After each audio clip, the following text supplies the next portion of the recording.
শুনেছি চিকিৎসা ব্যবস্থা আপনাদের সাথে কিভাবে বৈষম্য করছে, কিভাবে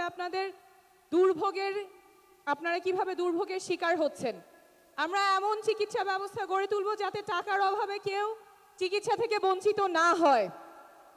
আমরা এমন জরুরি চিকিৎসা ব্যবস্থা গড়ে তুলব যাতে করে হাসপাতালে পৌঁছানোর আগেই অ্যাম্বুলেন্সে জীবন রক্ষাকারী চিকিৎসা শুরু করা যায়। আমরা এমন ব্যবস্থা গড়ে তুলব যাতে বাংলাদেশের প্রত্যেকটা নাগরিকের স্বাস্থ্য তথ্য ডিজিটালি সংরক্ষিত থাকে, ইলেকট্রনিক হেলথ রেকর্ড থাকে, আর কখনো আপনাদের স্বাস্থ্য তথ্য হারাবে না।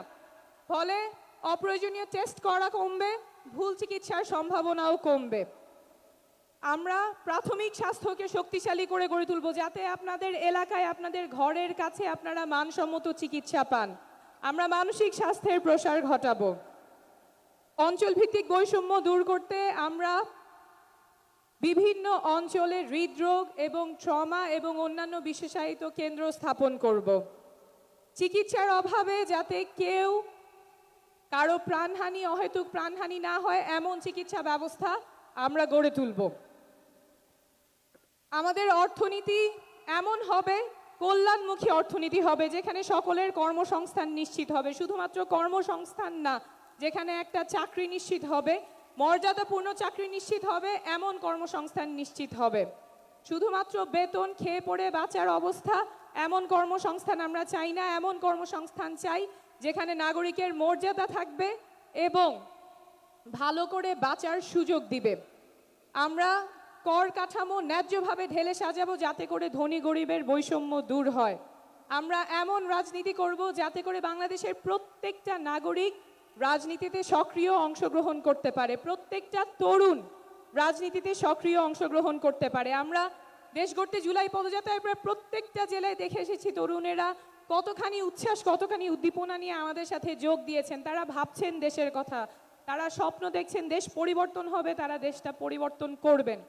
কিন্তু বারবার আমরা শুনছি এই তরুণদেরকে হেয় করা হচ্ছে, ছোট করা হচ্ছে, তরুণরা দেশ নিয়ে বোঝে না, তারা পরিবর্তন আনতে পারবে না।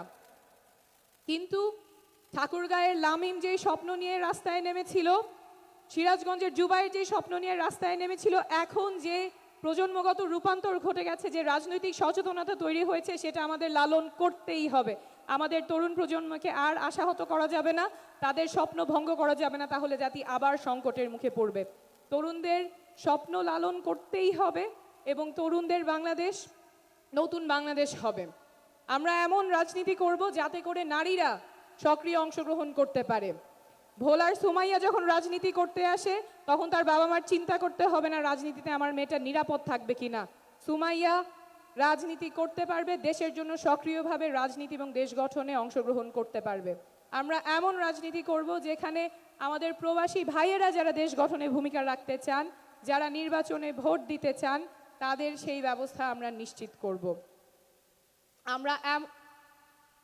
আমরা এমন রাজনীতি করব যেখানে সকল নাগরিকের অধিকার সংরক্ষিত থাকবে, সমুন্নত থাকবে। কোনো দলের, কোনো পক্ষের, কোনো গোষ্ঠীর, কোনো পরিবারের কাছে দেশের স্বার্থ আটকে থাকবে না। দেশ হবে সকল নাগরিকের, সেই রাজনীতিই আমরা করব। সকলকে ধন্যবাদ।